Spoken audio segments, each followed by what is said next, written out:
Praise the Lord. அன்பானவர்களே, ஆண்டவர் உங்களை ஆசீர்வதிப்பாராக. இந்த பரலோக சத்தம் நிகழ்ச்சி உங்களுக்கு ஒரு பெரிய ஆசீர்வாதமாக இருக்குன்னு நினைக்கிறேன். நீங்கள் பெற்றுக்கொள்ளக்கூடிய ஆசீர்வாதத்தை எனக்கு தெரியப்படுத்துங்க. கர்த்தர் உங்களை ஆசீர்வதிப்பார்.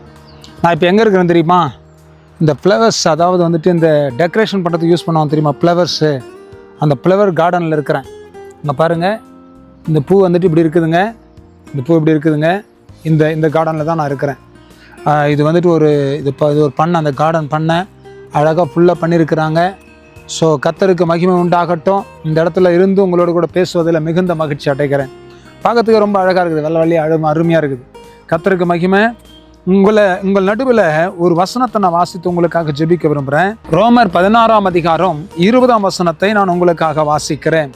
சமாதானத்தின் தேவன் சீக்கிரமாய் சாத்தானை உங்கள் கால்களின் கீழே நசுக்கி போடுவார். நம்முடைய கர்த்தராகிய இயேசு கிறிஸ்துவினுடைய கிருபை உங்களுடனே கூட இருப்பதாக. ஆமென். சமாதானத்தின் தேவன் சாத்தானை உங்கள் கால்களின் கீழே நசுக்கி போடுவார். கர்த்தருடைய பிள்ளைகளை, ஆண்டவர் சாத்தானை கால்களின் கீழ் நசுக்கி போடுகிற தேவன். ஆண்டவர் சாத்தானை கால்களின் கீழே நசுக்கி போடுவார். வேதம் அதுதான் சொல்லுகிறது.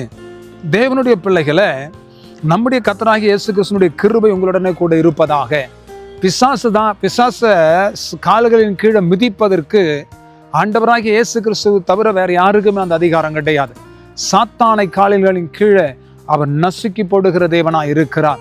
உங்கள் வாழ்க்கையில் பிசாசு போராடிட்டு இருக்கிறானா? உங்கள் வாழ்க்கையில் பிசாசு அலைமோதி கொண்டிருக்கிறானா? உங்கள் வாழ்க்கையில் பிசாசு ரொம்ப டிஸ்டர்ப் பண்ணிட்டு இருக்கிறானா? கவலையே படாதீங்க. சாத்தானை காலின் கீழே மிதித்து போடுகிற கர்த்தர் இருக்கிறார். பிசாசை கால்களின் கீழே மிதித்து போடுவார். ஒரு பெரிய அற்புதத்தை கர்த்தர் செய்து உங்கள் வாழ்க்கையில் கர்த்தர் ஒரு பெரிய விடுதலையை தருவார். ஆண்டவருடைய சமத்தில் நன்றியோடு கூட எதிர்பார்த்து காத்து கொண்டிருங்க. சமாதானத்தின் தேவன் உங்களுடனோ அனைவரோடு கூட இருந்து உங்களை பாதுகாத்து உங்களை நடத்துவாராக. ஜெபிக்கலாமா?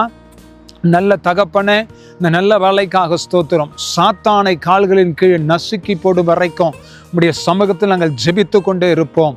ஆண்டவரே, பிசாசை நசுக்கி போடுங்க, சாத்தானை அழித்து போடுங்க. ஒரு பெரிய ஜெயம் உண்டாவதாக. ஆண்டவரே, சமாதானத்தின் கர்த்தர் எங்களோடு கூட இருந்து நடத்துங்கப்பா. இந்த சாத்தானால எத்தனையோ குடும்பம் சமாதானம் எழுந்திருக்கிறது. கர்த்தர் இறங்கி சமாதானத்தை கொடுத்து ஆசீர்வதித்து விடுவித்து காத்துக்கொள்ளும். உங்க நாமம் மையப்படட்டும். இயேசு கிறிஸ்துவின் நாமத்தினால் ஆசீர்வதித்து ஜெபிக்கிறோம் நல்ல பிதாவே. ஆமென், ஆமென், ஆமென். God bless you. சமாதானத்தின் கர்த்தர் உங்களோடு கூட இருப்பார். ஆமென், ஆமென்.